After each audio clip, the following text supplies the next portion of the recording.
Hello, gentlemen. Jeff Sanchez, Children's Right Advocate here again. I have been working on protecting children all my life, and will continue to do so until we come together as men to protect them.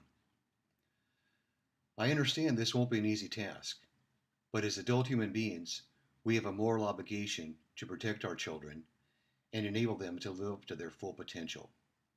Once we do, we will be an unstoppable force for the betterment of all humanity.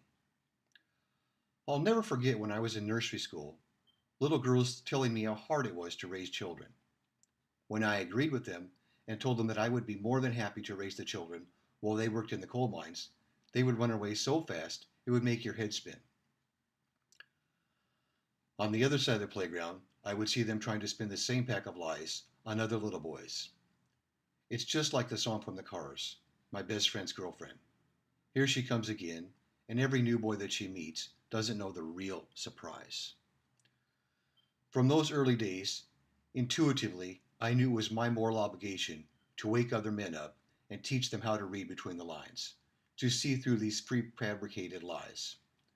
I talk to men all the time, and they tell me they have no problem standing by while their children are being addicted to female praise, physically abused, starved of their emotional needs, and told what to think and how to feel by their mothers. It's simply not possible to describe the irreparably devastating psychological and emotional damage done to our children during their formative years. In the words of Vladimir Lenin, give me 4 years to teach the children, and the seed I have sown will never be uprooted. They also tell me they don't mind paying the bills because they have been conditioned, programmed, manipulated, shamed into believing that it's a man's job to support female psychopaths. It's not. Nothing could be further from the truth. It's a man's job to nurture, protect, and instill self-esteem in his children. They do, however, tell me they want to spend more time with their children. Well, there's nothing more important than a child. So let's start there. Children from single mother households are at a greater risk for substance abuse, teen pregnancy, suicide, dropping out of school, ending up in mental hospitals or prisons. Both intact households and single father households scored higher in producing decent, competent, well adjusted kids. As fathers, we must be there in order to provide that self esteem. We simply can't allow our children to be raised by psychopaths. In all cultures throughout time, females have shamed and browbeaten men into giving them control and ruined entire civilizations. This is their immature, insecure, and defensive nature. It's what they do. Now they're trying to do it to us.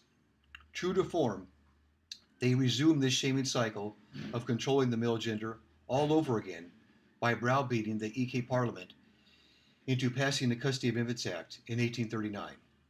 Before this act, in a divorce, the man kept the house and the kids.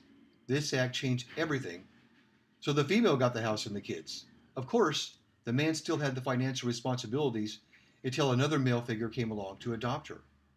Ernest Bax was the very first man to address this issue and bring awareness to this ancient cycle of female nature. To learn more, go to YouTube and type in the history of feminism, Sisyphus 1 through 4. To understand how they continue to perpetuate these lies today, type in the evolution of feminist theory 1 through 4. To understand what our future is if we do not wake up, type in the inevitable collapse of feminist societies by Black Pigeon. Until we admit that most problems of modern life are caused by women, we have absolutely no chance of eliminating them. In the words of Rich Subedi, who wrote the book What Men Know That Women Don't, he explains that in order to protect our children and heal ourselves, we must admit that we have been violated and exploited in the very most egregious of ways. Come together as men to create men's groups where we can express our internalized feelings. 3 steps are necessary to initiate healing. First, we must move from feeling worthless and shamed to see ourselves as wounded.